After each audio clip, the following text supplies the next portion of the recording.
malee aboo inni illee nama dhaga'u miti wallahi rabbiummaan dhugaa isaa faatu yaadu. Amma rakkoo ta'u fakkaate.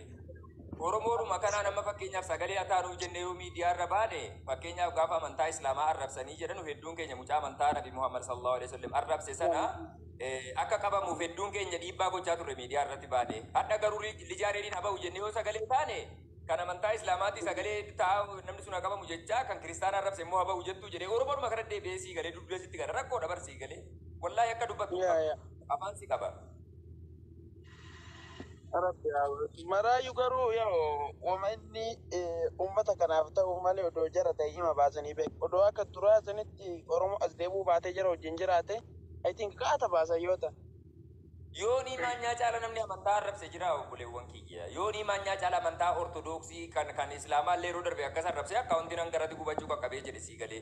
Amantaa ortodoksii waa beekadha arrabsaa ture jedhe waan tokko jala dubbatanii hin beekan. Wallaahi summa wallaahi.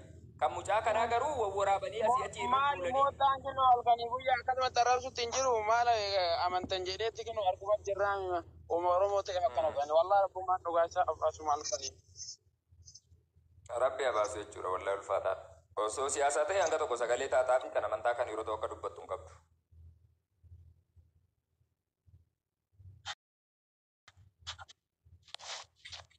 Obsa dubbadhu. Irraftemo. Irrafre laki.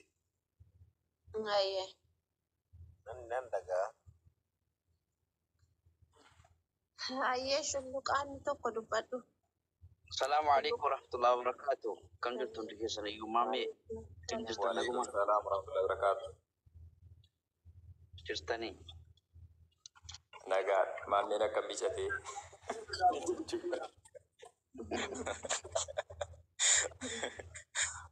Rifeensa jirate kanaaf bijate. Amben sargaan jiru waan isin ajaa'ibu laddaate nama viidiyoo kaameraa ba'e mul'atu.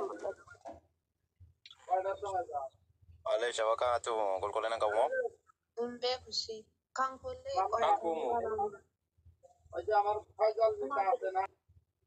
Ani maameen viidiyoo jirra. Sin argu maameellee nargu. Shaashaan keessaan adda. Maal jechuudha? Yeroo dhuma hunda moo adda qofa? Har'a qofa moo yeroo hunda? Adda qofa. Gastii cufii deebisii bani. Ataa abbara foon qabu. Haasaa keessatti. Naanti maal jechuudha akka nu gadi hin darbachuuf moo? Maa ol deebitu qabaa rakkoo qaba maa? Waan daqiiqaa tokkooti. Akka baanaan achumaan deemu. Waa'ee duraanti fuudhamu maali? Hin deebita ka? Wallahi namtu maameen arguu gurbicha leena. Bakka chikirillee dubbadha rakkoon qabu haati. Obsa maal rakkate moo maa baay'ee miira Audio deeffannaa. Miyuut keessa hin jiru bara. miira Dubbadhu obsa. miira keessa tansee. Ani beektee niggirii kiyya cabasee jira beektee amma addaan maxaa jira. Maal ta'e? Nama baay'eetu si takataattaluudhaa si eegaa jira kaa kanaaf. Nama baay'eetu si takataattaluudhaa si dhabbaquutti jira tanaa gari. Tirii takka malee nan beeka beektee.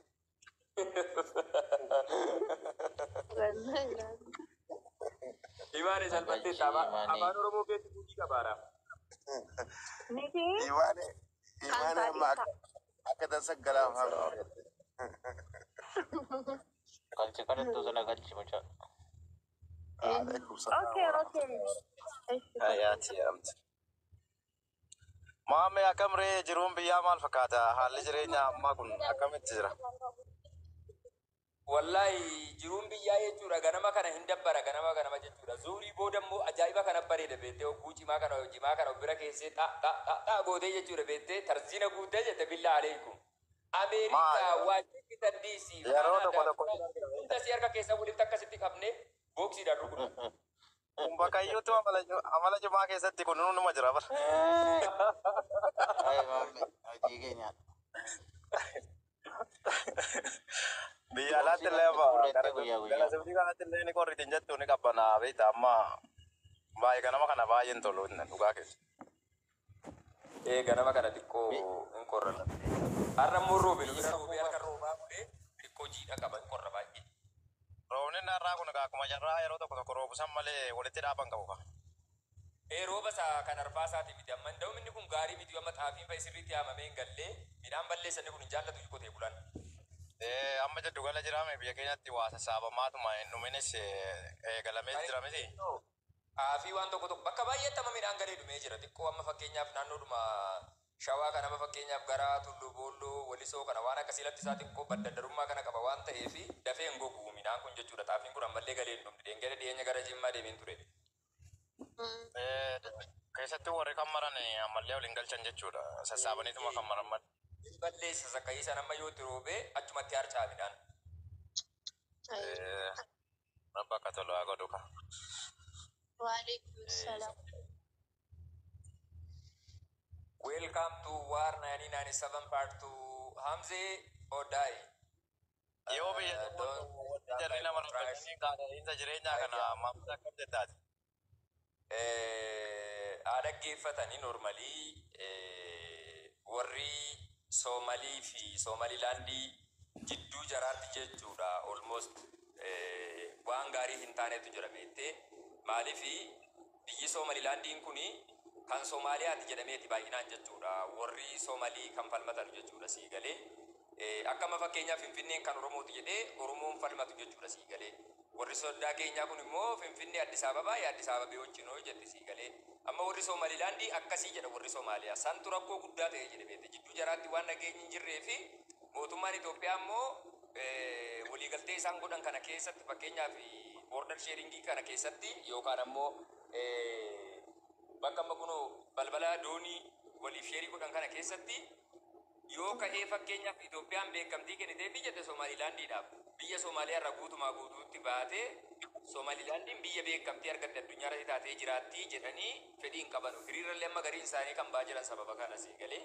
wanti kun dhugaa dubbachuu fi mootummaan Itoophiyaa siyaada keessa galchuu qaban jedhan parsonaali maaliif biyyi Soomaliyaa hawaasa keenya wajjiniin border sharingii qodaa kaartaa Itoophiyaa jalatti bulaa Soomalilaandiin immoo border Itoophiyaati daangaa biyya waliin qooddatu yookaan hirattu jidduutti nageenyi barbaachisaadha fakkeenyaaf biyyoota akka Keeniyaa kana yoo fudhatte Jabuutii yoo fudhatte dabalataan Sudaan yoo fudhatte Keeniyaa yoo fudhatte biyyootni daangaa waliin jiraatu hedduu waliif akka ijaati beektee ija kanama waa xiqqootu balleessa biyyoota border sharingii waliin qabdu wajjin nageenya eegsisuu murteessaadha waan ta'eef hawaasas ta'ee kunoo lamma fakkeenyaaf warri Soomalilaandii laabiyyuu jedhu beektee warri Soomaliyaa immoo Itoophiyaa mootummaa keenya balaaleffatu biyya keenya balaaleffatu rakkoo ta'a jechuudha. Hanga danda'amee jedheen hundaafuu waan miidhagina ta'e jiddu galeessa waan ta'e yoo soo ta'e gaariidhaan jedhan akka dhuunfaa kootiitti. Of course mootummaan Itoophiyaas waan kana yaada keessa osoo hin galchin murtee akkasiittiin seenu gartuu kamiifuu bifa nageenyaa san booressuu hin dandeenyeen biyya keenyas biyya sanas fayyadamiinsa isaa bifa hin miineen yoo ta'e gaariidhaan jedhan akka kootti. Maaliifuu rabbi nagaa godhu jechuudha. Innuu mallee jalqabne innuyyuu ammayyuu wajjin jalqabame booda gaafa jalqabee jedhamu akkam ta'uudhaaf waan jedhu yaachisa. Biyyi keenya ammallee nagaan biyya keessaatu yaaddoo keessa osoo jiru ammallee balaa biraa ofitti qotuun kun akkam akka ta'e naaf hin galu rakkoodha. Wallaahi biyyattii kana rabbi nagaa godhu jechuudha. Gaaffiin qaba amma gaaffiin kiyya Itoophiyaan wadaba san irraa bitte moo ni kireeffatte moo ni kan iteef? Wadabni suni walii galteen gaggeeffamee jedhee tee kana giivii waan jedhamu jira kennanii fudhachuu waan jedhamu jechuudha. Fakkeenyaaf Itoophiyaan waggoota 50 jechuudha. Almost waggoota 50 fi akka kontiraata fudhachuu jechuudha. Fakkeenyaaf atamma yeroo kaatee bakka tokkotti qacarrii fudhattee jettu mana kana ji'a hangana keessatti sii baasaa yookaan ammoo mana kana qarshii hangana nakki reessi jettee jechuudha. Nama abbaa qabeenya mana saniitiin jechuudha. Mana san keessa teessa jechuudha. Hanga keessa teessutti manicha akkuma keetiitti tajaajilamta. Kiraa manaa kafalaa jechuudha. Gaafa keessaa baatu garuu kaartaa manichaas kulfii yookaan furtuu manichaas waa marayyuu abbuma manaatii deebiftee baata jechuudha sii galee. Akkasuma wadabni kun almost waggaa 50 malee is not permanent. Umrii kee guutuudhaaf jedhu lifetime miti sii galee. Kanaafuu Itoophiyaan waggaa 50 qofaaf waliigaltee kana kan raawwattu jechuudha. Waliigaltee kana keessatti Soomaliyaa wajjin wanti sii waliigaltu yookiin Soomalilaand wajjin wanti sii waliigaltee jettee fakkeenyaaf biyya keenyarraa meeshaawwan gara sangalanu jechuudha. Ammaan dura qaraxa kan godhaman qaraxa sanirraa firii bilisa gochuu jechuudha. Akkuma sana ammoo faayidaalee xixiqqoo Itoophiyaan Soomalilaandiidhaa gochuu qabdu jechuudha. Fakkeenyaaf akka nama waa sii oolee wayiiti nama galata sii oolee wayii galata ooluufi jechuudha. Waa wayii gochuufi akka qabdu. Waliigaltee isaanii keessatti bu'aa Itoophiyaa irraa argatan baay'ee jira jechuudha. Kan ammaan dura qoqqobbiin irratti gatamee jiru.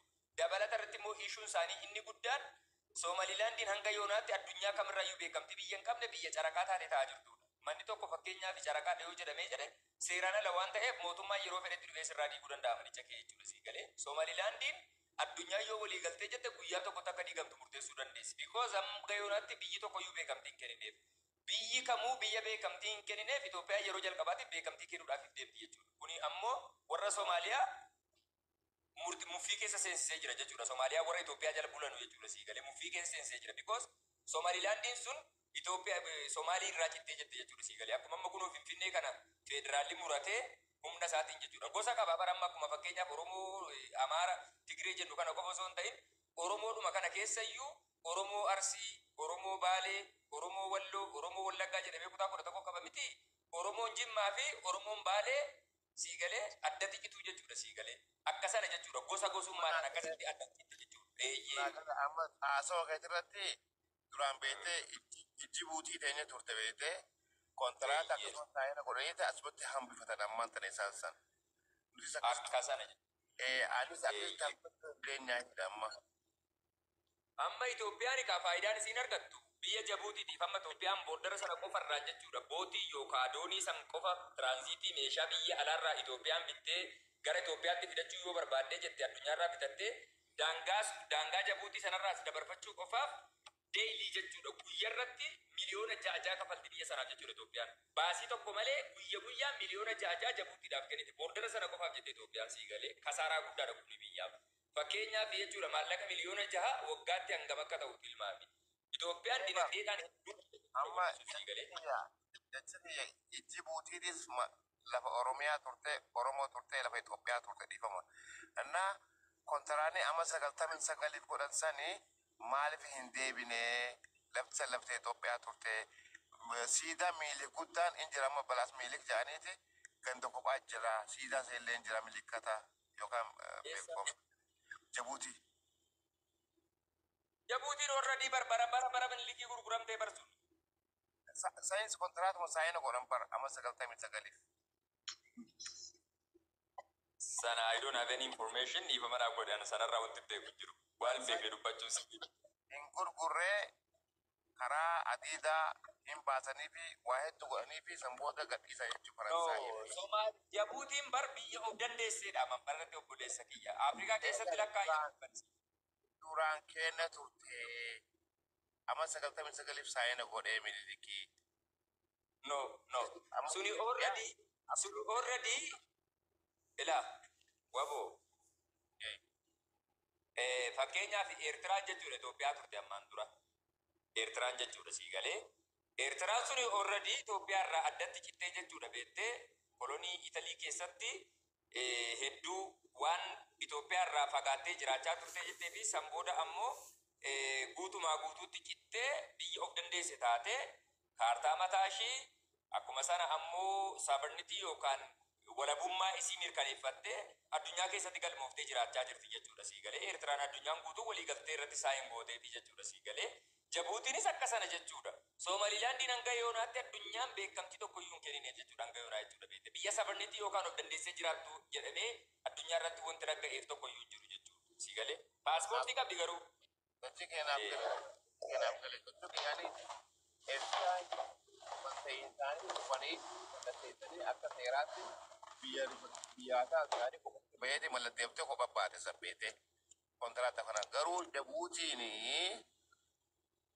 wanni maallaqni kafalameef takka hin jiru sanada yookaan galmee gubbaa hin jiru akka isiin garuu kontiraata amma 99 akka walii mallatteessanii amma 99 booda bu'aa mataa ibsiitiif hadiida baabura naqeetii fi warshaa gurguddoo kubbaaniyaa jira dhaabanii Faransaayiin waan kana godhe beetee bu'aa saniitiif beetee bitii gurguree miti akkuma ammaa kana garuu achi wanni mallattoon san hin haaromne achumatti hafe biyya taateetti qubatti haftee jechuudha. Maalani kafalamees hin jiru wanni godhamees hin jiru. Laali amma Muhabbaa Eliyaas waan jechuu jiru koomantii jalatti Jabuutiin Faransaayii jala bultii kan jedhu Kana jechuun she are already colonized country. Injiru wanna akkasii obboleessa kiyya. Jaarraa 21ffaa keessa biyyi colonized taate Afrikaa keessaa jirtu hin jirtu. Already it went deemanii jiru kutanii jiru sii galee. Waliigaltee keessatti fakkeenyaa fi Afrikaanonni biyyoota Afrikaa keessaa hanga yoonaatti colonized hin taane kan jedhamu Zimbabweedhaa fi Itoophiyaadha miti. Koloniidhaan jiraachaa jirti yoo ta'e jedhe Jabuutiin biyya of dandeessee miti jechuudha. Still under France. Kana jechuun Firaansiidhaan hoogganamti waan ta'eedhaaf biyya of dandeesse jedhamtee beekamtii dargattu jechuudha. Beekte biyya bilisa baate miti jechuudha sii galee. Firaansii wajjiniin agriimantii yookaan waliigaltee garaagaraa godhanii jiraachuu danda'u. Garuu hanga yoonaa waa hunda kan murteessuuf kan yaada kennu afaan Faransaayitti fayyadamu. Kolonii Firaansii jala waan turaniif jechuudha. Kana jechuun biyyoonni Afrikaa baay'een afaan Faransaayifaa fayyadamu. Uganda yoo fudhattan, Gaaboonii yoo fudhattan hedduun isaanii afaan Firaansii fayyadamu. Fakkeenyaaf yeroo Saawuz Afrikaa deemtee jettu